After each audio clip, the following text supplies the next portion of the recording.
বাবা, এই জগতে আমার থেকে সুন্দরী আর কেউ নেই। রূপা, তাই তো তোর জন্য একটা সুন্দর রাজকুমার খুঁজছি। প্রণাম রাজামশাই। এই, কে তুই? আমি আপনার রাজ্যের পচা নাপিতের ছেলে হারু। তুই নাপিত, প্রাসাদে পাতিস না। শর্ট শর্ট, তোর কি চাই এখানে? রাজামশাই, আমি আপনার মেয়েকে বিয়ে করতে চাই। বাবা, ওকে গর্দান দাও। ইস, কি জঘন্য দেখতে ওই নাবিত্রাকে। রাজামশাই, আমার রূপ না থাকলেও গুণ আছে।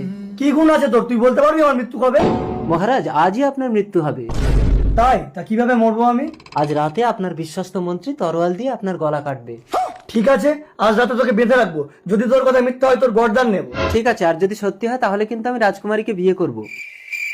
অবিকল মানুষের মতো হয়েছে, এবার চলে আয় রূপা।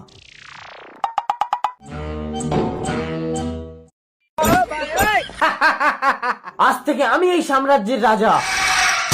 রাজামশাই, তাহলে এটা কি? আমাকে ক্ষমা করে দিন রাজামশাই। বিশ্বাসঘাতক!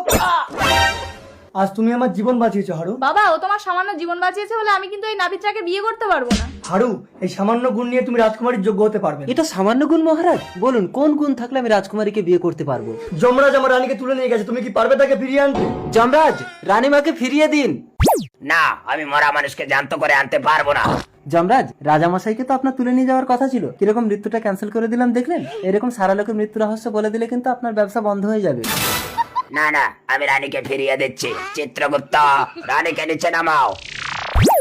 আমি বেঁচে গেছি। রানী, তুমি আমার রানীকে ফিরিয়ে দিয়েছো। বাবা, ও সামান্য মাকে ফিরিয়ে এনেছে বলে আমি কিন্তু এই নাবিত্রাকে বিয়ে করতে পারবো না। ঠিক আছে, আমি আমার কথা রাখতে হারুকে এই রাজ্যের রাজা করলাম।